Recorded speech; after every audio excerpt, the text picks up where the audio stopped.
नमस्कार, आप देख रहे हैं आजाद देश की आवाज। प्रधानमंत्री नरेंद्र मोदी ने आज हरदोई में गंगा एक्सप्रेसवे का लोकार्पण कर दिया है। ये 594 किलोमीटर लंबा ग्रीन एक्सप्रेसवे मेरठ से प्रयागराज तक 12 जिलों को जोड़ेगा और यूपी की अर्थव्यवस्था को नई रफ्तार देगा। आइए हम आपको सीधे प्रधानमंत्री नरेंद्र मोदी का भाषण सुनाते हैं। मेरे प्यारे भारत माता की, गंगा मैया की, गंगा मैया की। उत्तर प्रदेश की राज्यपाल आनंदीबेन पटेल, यहाँ के मुख्यमंत्री श्रीमान योगी आदित्यनाथ जी, उप मुख्यमंत्री केशव प्रसाद मौर्य, ब्रजेश जी पाठक, केंद्रीय मंत्रिमंडल के मेरे सहयोगी जितिन प्रसाद जी, पंकज चौधरी जी, यूपी सरकार के मंत्रीगण, सांसद और विधायकगण, अन्य जनप्रतिनिधि और विशाल संख्या में पधारे हुए मेरे प्यारे भाइयों और बहनों,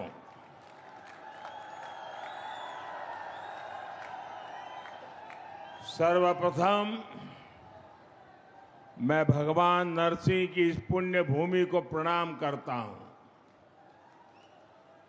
यहां से कुछ किलोमीटर की दूरी पर मां गंगा कृपा बहाती हुई गुजरती है, इसलिए ये पूरा क्षेत्र ही तीर्थ से कम नहीं है।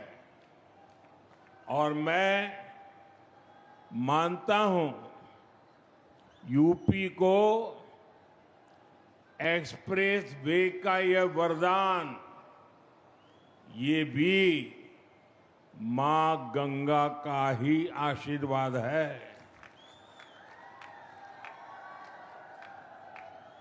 अब आप कुछ ही घंटों में संगम भी पहुंच सकते हैं और काशी में बाबा के दर्शन करके भी वापस आ सकते हैं।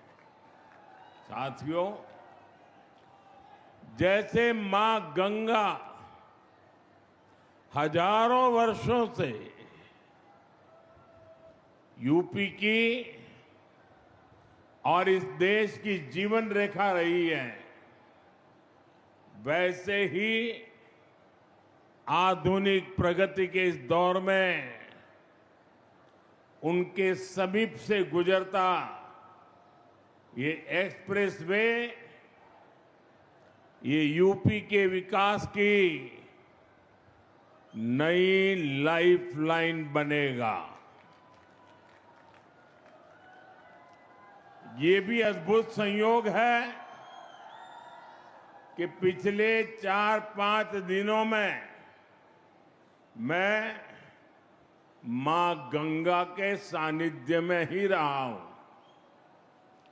24 अप्रैल को मैं जब बंगाल में था तो मां गंगा के दर्शन किए थे, और फिर कल तो मैं काशी में था। आज सुबह ही फिर बाबा विश्वनाथ, मां अन्नपूर्णा और मां गंगा के दर्शन करने का सौभाग्य मिला। और अब मां गंगा के नाम पर बने इस एक्सप्रेस वे के लोकार्पण का अवसर मिला है। मुझे खुशी है कि यूपी सरकार ने इस एक्सप्रेस वे का नाम मां गंगा के नाम पर रखा है। इसमें विकास का हमारा विजन भी झलकता है और हमारी विरासत के भी दर्शन होते हैं। मैं यूपी के करोड़ों लोगों को गंगा एक्सप्रेसवे की बधाई देता हूं।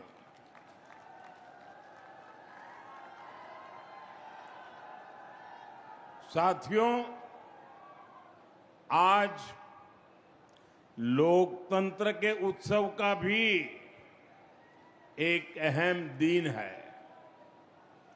बंगाल में इस समय दूसरे चरण का मतदान हो रहा है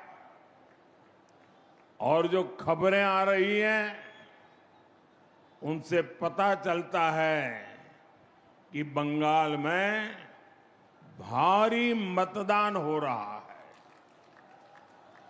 पहले चरण की तरह ही जनता वोट देने के लिए बड़ी संख्या में घरों से निकल रही है।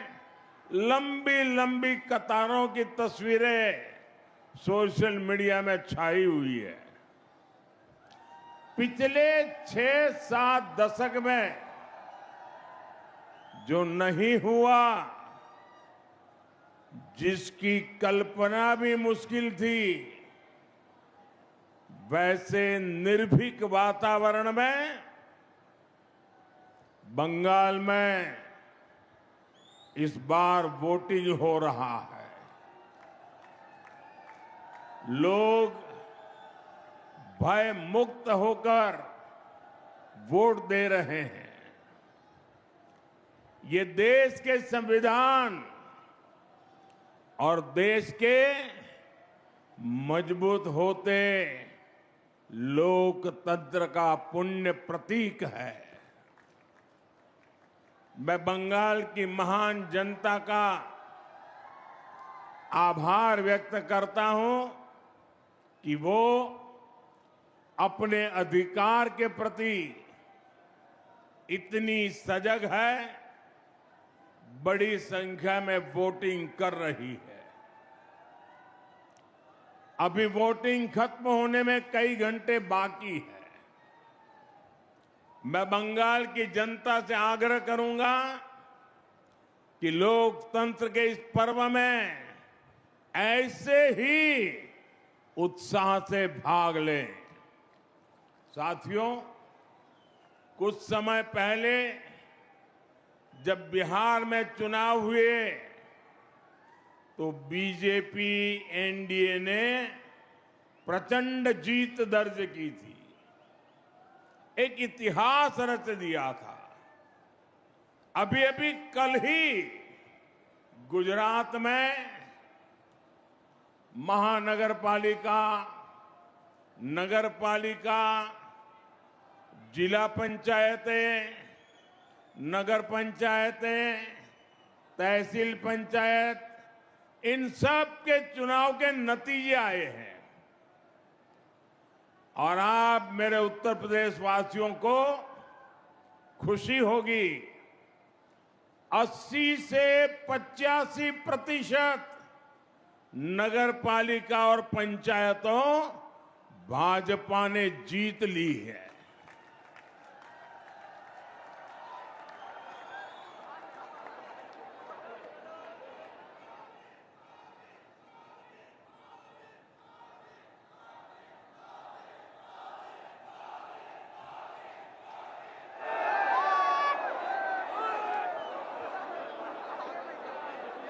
और मुझे विश्वास है कि इन 5 राज्यों के चुनाव में भी भाजपा ऐतिहासिक जीत की हैट्रिक लगाने जा रही है।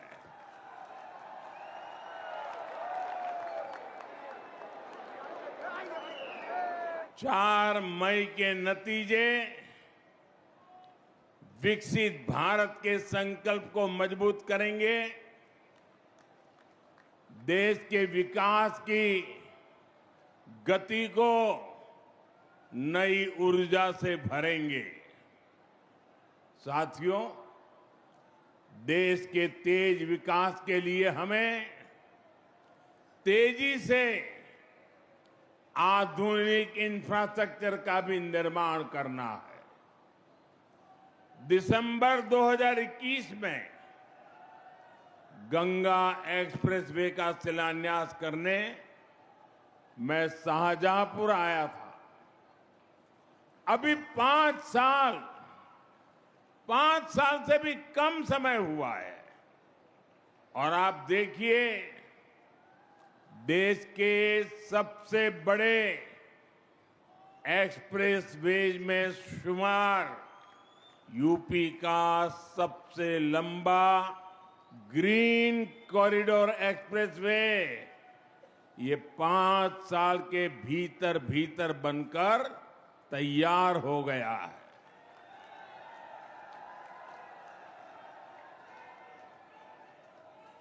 आज हरदोई से इसका लोकार्पण भी हो रहा है। यही नहीं, एक और गंगा एक्सप्रेसवे का निर्माण पूरा हुआ है तो साथ ही इसके विस्तार की योजना पर भी काम शुरू हो गया है। जल्द ही गंगा एक्सप्रेसवे मेरठ से आगे बढ़कर हरिद्वार तक पहुंचेगा।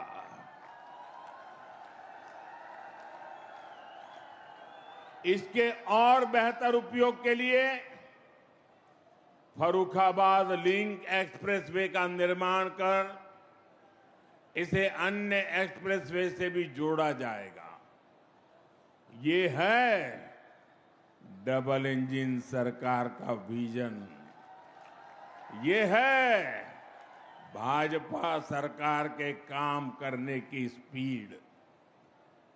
ये है भाजपा सरकार के काम का तरीका।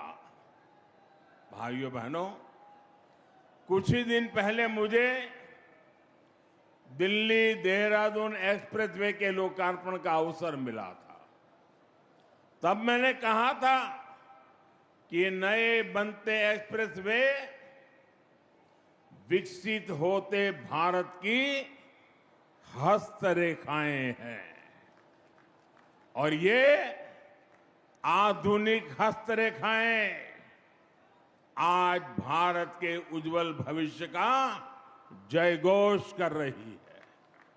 साथियों, अब वो दौर चला गया जब एक सड़क के लिए दशकों तक इंतजार करना पड़ता था। एक बार घोषणा हो गई तो वर्षों तक फाइलें चलती थी। चुनाव के लिए पत्थर लग जाता था। उसके बाद सरकारें आती रहती थी, जाती रहती थी, लेकिन काम का कुछ अता पता नहीं लगता था। कभी कभी तो पुराने फाइलें ढूंढने के लिए बड़े बड़े अफसरों को 2-2 साल तक मेहनत करनी पड़ती थी। डबल इंजन सरकार में शिलान्यास भी होता है और तय समय में लोकार्पण भी हो करके रहता है। इसलिए ही आज यूपी के एक्सप्रेसवे से भी ज्यादा रफ्तार अगर कहीं है तो वो यूपी के विकास की रफ्तार ही है। साथियों, वो एक्सप्रेसवे केवल एक हाई स्पीड सड़क नहीं है। ये नई संभावनाओं का, नए सपनों का, नए अवसरों का गेटवे है। गंगा एक्सप्रेसवे करीब 600 किलोमीटर लंबा है। पश्चिमी यूपी में मेरठ, बुलंदशहर, हापुड़, अमरोहा, संभल और बदायूं, मध्य यूपी में शाहजहांपुर, हरदोई, उन्नाव, रायबरेली, पूर्वी यूपी में प्रतापगढ़ और प्रयागराज, इनके आसपास के दूसरे जिले गंगा एक्सप्रेसवे इससे इन इलाकों के करोड़ों लोगों का जीवन बदलेगा। साथियों, इन क्षेत्रों को गंगा जी और उनकी सहायक नदियों की उपजाऊ मिट्टी का वरदान मिला है। लेकिन पहले की सरकारों ने जिस तरह किसानों की उपेक्षा की, उसके कारण किसान परेशानियों के में ही घिर करके रह गए। यहां के किसानों की फसलें बड़े बाजारों तक नहीं पहुंच पाती थी, कोल्ड स्टोरेज की कमी थी, लॉजिस्टिक का अभाव था, किसानों को उनकी मेहनत का सही मूल्य नहीं मिलता था। अब उन कठिनाइयों का समाधान भी तेजी से होगा। गंगा एक्सप्रेसवे से कम समय में बड़े बाजारों तक पहुंच मिलेगी। यहां खेती के लिए जरूरी इंफ्रास्ट्रक्चर का विकास होगा। इससे हमारे किसानों की आय बढ़ेगी। साथियों, गंगा एक्सप्रेसवे यूपी के एक छोर को दूसरे छोर से तो जोड़ता ही है, ये एनसीआर की असीम संभावनाओं को भी करीब लाएगा।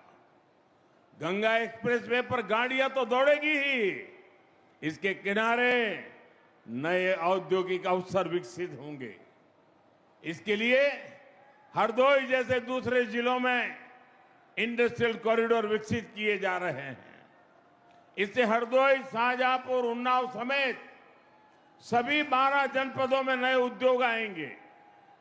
अलग अलग सेक्टर्स जैसे फार्मा, टेक्सटाइल आदि के क्लस्टर्स विकसित होंगे।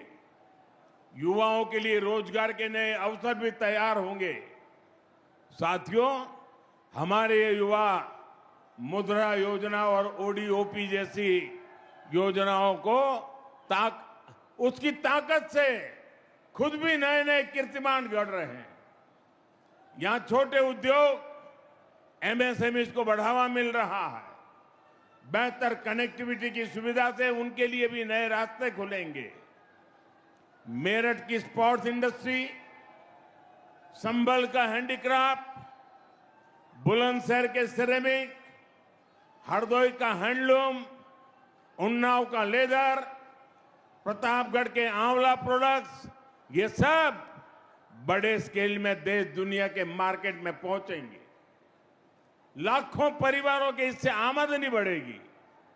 आप मुझे बताइए, क्या पुरानी सरकार में हरदोई, उन्नाव जैसे जिलों में इंडस्ट्रियल कॉरिडोर बनाने की कल्पना तक हो सकती थी क्या? हमारे हरदोई से भी एक्सप्रेसवे गुजरेगा, ये कोई सोच सकता था क्या कभी?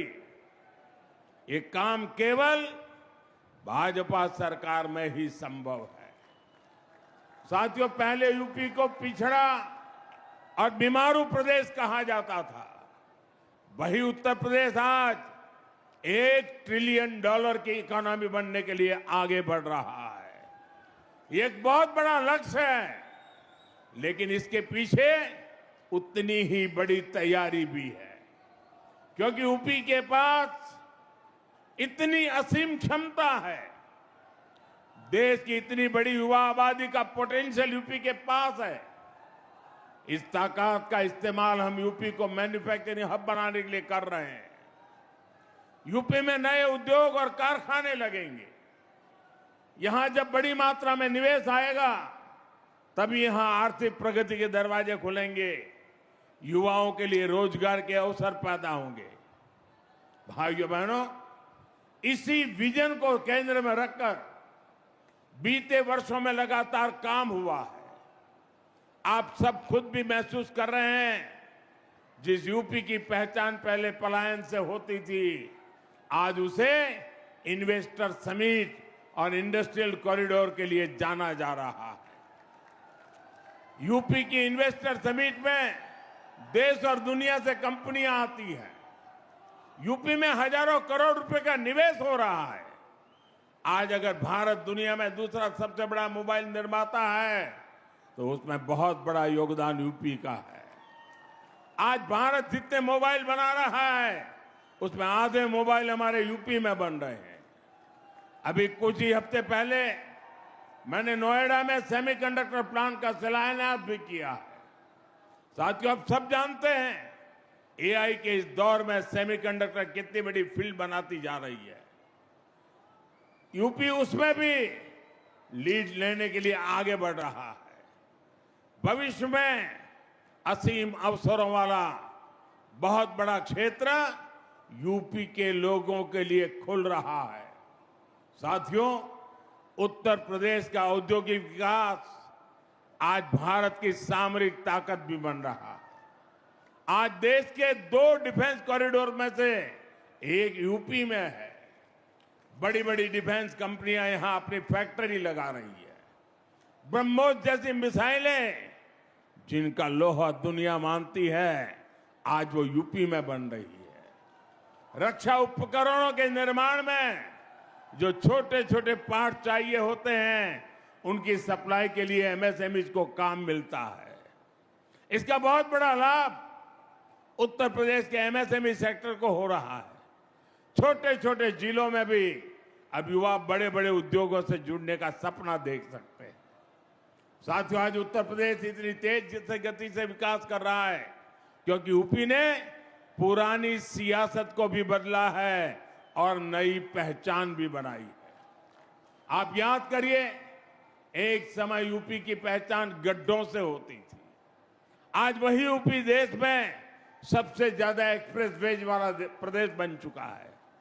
पहले यहां पड़ोस के जिले तक जाना भी बड़ा मुश्किल होता था, लेकिन आज उत्तर प्रदेश में 21 एयरपोर्ट है, 5 इंटरनेशनल एयरपोर्ट है। अब तो नोएडा इंटरनेशनल एयरपोर्ट का उद्घाटन भी हो चुका है। गंगा एक्सप्रेसवे से नोएडा इंटरनेशनल एयरपोर्ट कुछ ही घंटों की दूरी पर है। भाइयों बहनों, हमारा उत्तर प्रदेश भगवान राम और भगवान कृष्ण की धरती है, लेकिन पिछली सरकारों ने अपनी करतूतों के कारण अपराध और जंगल राज को यूपी की पहचान बना दिया था।